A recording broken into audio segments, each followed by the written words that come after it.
is up, Retromaniacs? My name is Mike, his name's Joe, his name's EP, and we're here to talk about cards. This week, I have a little bit of a sports card collecting Q&A for everybody here. Our old friend EP down there compiled a list of some questions from other podcasts and stuff that he thought would be interesting for us to talk about. So I picked 5 of those questions, and I'm going to ask you guys about them. How about that? Sounds great. I'll even give an answer myself, just to make it more fun. Bonus. And viewers should leave their answers. Absolutely. Let us know. Comments. Yeah. And send me free stuff. Yeah. I'm kidding. No, I'm not. Okay, first question.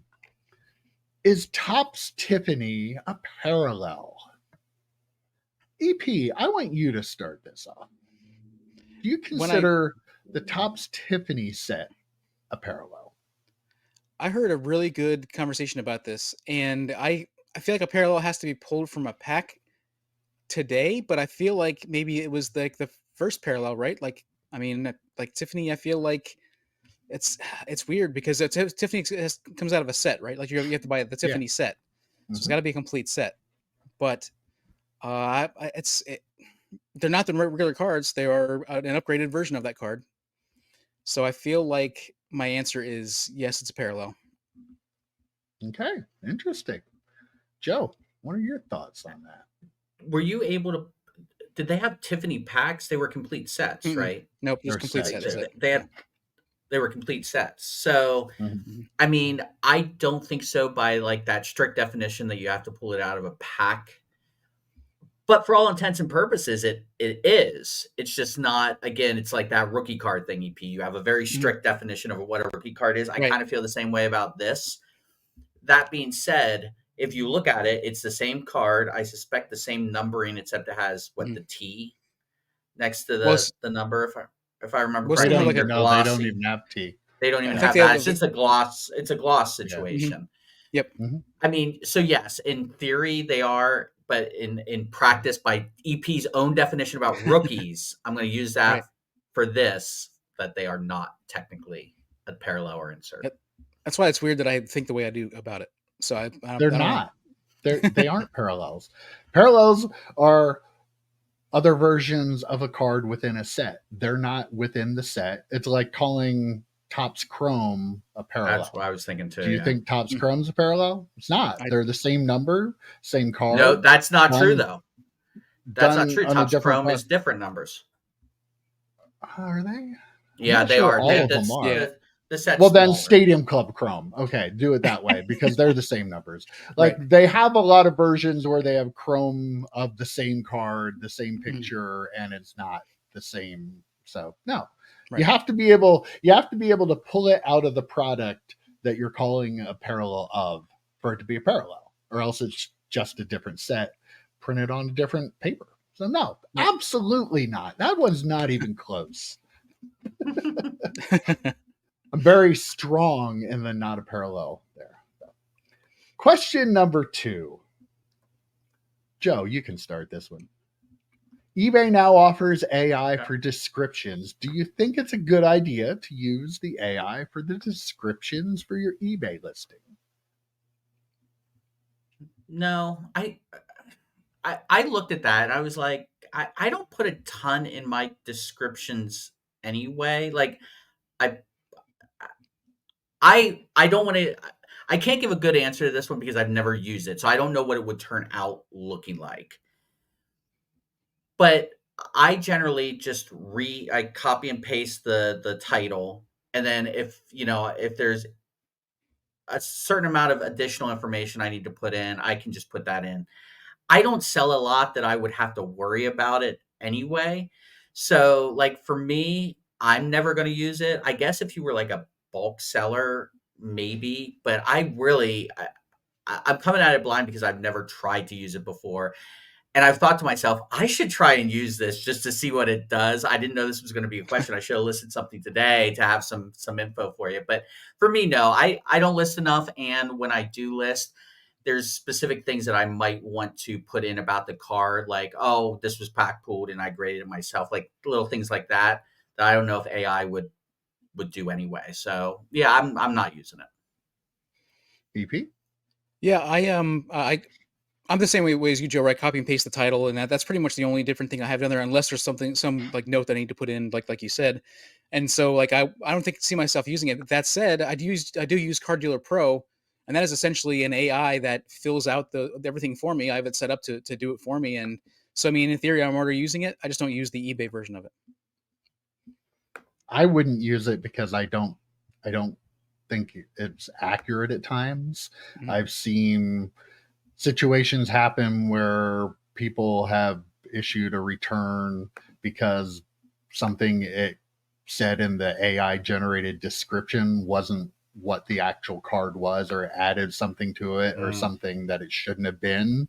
And I think they're just dumb too, because they're all the same. They're all the same. And like I'm not a big fan of like just throwing everything out there and everybody having the same thing. Like you can differentiate your listings. I know a lot of people don't read the description, but if they're going to, I want it to be what I'm telling them, not something that's being randomly generated, because again, they're all the same. They all have the same kind of corny tone to them. It's like you're reading like a Sears catalog back in the day. That's like the vibe of it. So I don't like the tone of what they do. Plus they are prone to having some mistakes in there. That I saw a situation, the card is a card, the picture was the picture, you could clearly see it, but somebody started a return because the AI said it was something that it wasn't. So yeah, I'm not using it. So okay, question number 3. If you are selling a card every day for $10, but someone down the street is now selling that for $8, do you have a responsibility to lower your price to $8? EP, start us off with that one. The answer is no. That's easy. Like some people will pay a little bit extra because they trust the seller, or something along those lines. Like if there's somebody that I go to who always has the card I need, and they may be a little bit more expensive. I mean, I'm not going to say that I'm always going to choose them, but I don't have a problem paying their price as opposed to paying a lower price if it's I'll patronize somebody, give them a couple extra bucks if that, just because. Yeah, just because. Joe? If I'm selling a card every day and getting $10 every day, yeah, of course I'm gonna keep my price at 10. I have no responsibility for that on other seller. Now, if all of a sudden I'm selling a card a day for $10 a day and it just stops, and someone down the street is selling them for $8, okay, then maybe I will. But yeah, there's no point if I'm able to keep selling those cards at $10 a day. No, absolutely not. I mean, full stop. Yeah, I agree. That was a dumb question. That's why I added it. Do you remember where you heard that one, EP? Because like I'm not saying dumb in that the people, like, I'm just surprised that was something that anybody was considering there would be a different answer for. That's why I threw it to you first, because I wasn't sure, knowing how nice of a guy you were, That's what you would agree with it. It was from a podcast, just general discussion about pricing and about stuff, and about how some people price their cards higher than some people price their cards higher and are able to get that amount of money. And then somebody was somebody from a chat in one of the podcasts asked that question: if you are responsible, if you have responsibility to lower your prices to match the rest of the market. But no, because that's how comps get screwed up. That's another way comps get screwed up. I mean, because someone just wants to try and undercut you, right? So they're lowering it to 8. They have the responsibility to raise their price if they don't want to be a dick. I mean, if you've been going along at $10, they're coming in and saying, "Oh, I'll charge you 8." They're trying to undercut your business. Like, they're not doing it because they feel the card's worth 8. I guarantee you, they're doing it because they want to get the business that you have, and they're willing to take a couple of dollars less. Then when you're out of business, guess what? Guess how much that $8 card costs them? $15. Right. That $8 cards are going to cost $15 once they drive you out of business. And I had a shop across the street from me for a long time. So, I dealt with this a lot, but you can't, like people who don't understand business think about, well, if somebody else selling it for 8, you have to. It's like, no, you don't. Like, you set your own price. Other people have set their own price. There's no law that says that you have to sell it for this or they have to sell it for that. If they want to sell it for 8, if I can get 10, I'm selling it for 10. And, people will come and buy from me if they like to buy from me. If they don't like it, like, 10 and 8 isn't that big of a deal. It's not like you're selling the $8 card for 150, like you're trying to gouge somebody. But yeah, so it's just. I think the conversation was about cards are like $1,100 versus like $900, so it was like a little bit higher end. But even still, like, if you're able to sell it for your price, sell it at your price. Like, yeah, and you set your price. That's the thing people don't understand. A comp doesn't set your price. You set your price. It's your card. And if you have a number of what you want to sell it for, and you're happy if it doesn't sell, not selling it, you keep your price. And that $900 versus $1,100 thing, I think there's even a bigger magnifying glass on that, because so when you're talking about $10 cards, it is what it is. If one's a little bit more off center than the other one or whatever, if you're talking $900 to $1,100, there are so many different factors that person can sell their card for $1,100. When you look at the two cards, you can clearly tell a difference, and you want the card you want, right? So with the $10 card difference, it is what it is. You probably buying something to put into a box in your PC or put into a binder. If you're talking $900 to $1,100, then you're talking about the subtleties of the corners, the centering, all those different factors that play into it. So I think that even puts a bigger magnifying glass on it. Okay. Question number 4. Is using the term the hobby pretentious? Joe? Yeah, probably.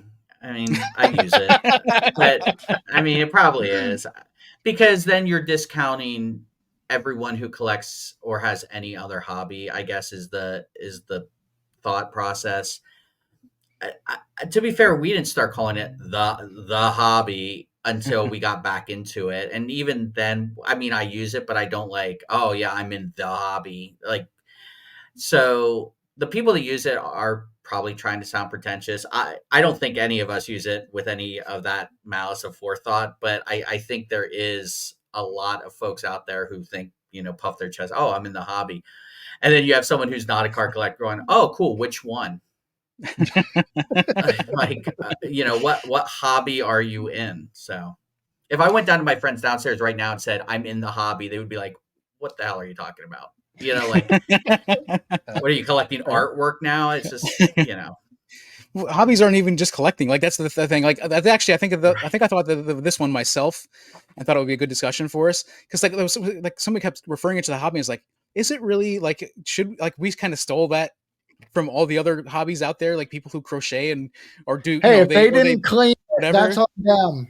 Sure, like carpentry or whatever. Like all these other people have all these hobbies. Like, there's so many hobbies, and we decided, no, we are the hobby. We are the one. And I just thought it was kind of weird and funny that when I realized it. So you're saying it's like saying you went to the Ohio State University, right? Yeah, well, that's as pretentious as hell. Yes, as and I don't understand how they're so pretentious. Ohio State University, like, right? But right. You're going to the Ohio State University. I've never, ever thought of it as pretentious. It may be, I don't know. Right. But I mean, I use it too. So I'm not saying like we need to stop. I'm not like that. I use it too. Just like it feels kind of like every once in a while, like pretentious. I think within our bubble, it's just like an all-encompassing term. So like I don't think it matters what people outside the bubble think, because it doesn't make any sense to them anyway. Yeah. Like, they don't whether we anyway, say right? my hobby or the hobby or any kind of, they're like, why don't you just tell me what your hobby is? Yeah. Why don't you just say card collecting? Yeah, exactly. But I don't know. It's just a generalized term for everything. So like, what would we say if we couldn't use the hobby? Cards. That's what I would say. That doesn't encompass everything and everybody. The hobby is like everything and everybody in it. So I don't know. When you It say really, everything, do you mean like beyond cards? Like so, like comic books? Is that in the hobby? Like to me, no, when I that's hear people comic say I'm books. in, right? That's what I'm saying. So it's not all encompassing. It's cards. It's all encompassing in our hobby. Yes, it is. In the hobby, it is all encompassing. Our Do you card think there collecting are? hobby is different than comic collecting. So we're talking about just our card So collecting. are So it there is three idiots on a podcast that collect comic books right now having the same exact conversation going, is it douchey that we're pretentious that we absolutely, call comic books the hobby? Do you think they call it the absolutely. hobby too? I They don't think don't. other No, hobbies, no other hobby. I don't think no. any other hobbies call themselves the hobby. That's why it's a little. I feel it's a little, We just a claimed little bit it. pretentious. They Sure, yeah. can't because we claimed it. I don't think it I works don't like know. This is Yeah, way more thought than I ever cared to yeah. put into that. that. But that's what makes it fun, right? Yeah. Yep. Okay, I like this final question. What is more helpful as a collector, patience or decisiveness? I think it's EP. EP's turn Oh to go God, first. I'm so EP indecisive. was being patient and indecisive. He's clearly patient. If you don't have an answer, it's patient. No, I think decisiveness. I mean, like I mean, is pretty important. So I feel like knowing what you want to collect and like collecting that thing and knowing what prices you want to pay, like I feel like that is very important. I think that helps you more than patience. And I would rather know what I want to collect, know what I have to put into it, know what I want to pay. And I feel like that's for me anyway. That's what I would go with. Can I Well, be patiently decisive?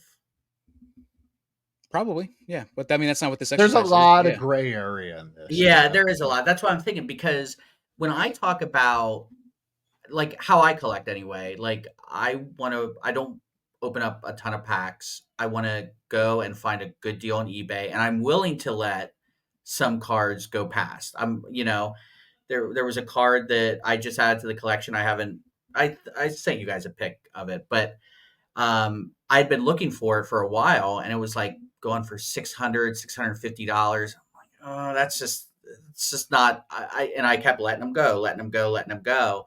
So I was decisive that I was like, I'm not going to spend $600 on that.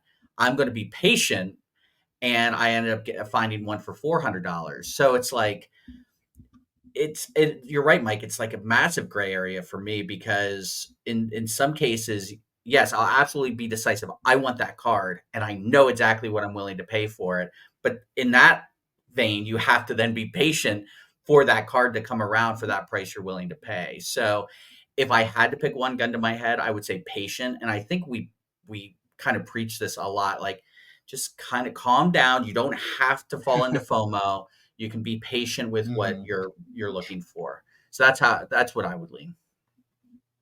And I think a lot of it too depends on how you do the hobby. If you're a person who likes to like rip stuff and get it out to sell it, you have to be decisive. You can't be patient because you have like a window there. Like if you're somebody who collects lower number cards, like Right. with as much product that's ripped now, you kind of have to make your decision early if you want those because you usually see more opportunity. Like if a card's numbered out of 5, you're going to see more of them in that first month than you're going to probably see in the next year. Yeah. So, like, you might have to decide, like, especially like being a wrestling collector, like when you know if it's a certain type of thing where there are certain people that are going to buy it and then it's not going to leave their collection, Right. you do have to like make Like a that Becky decision. So, 101, for example.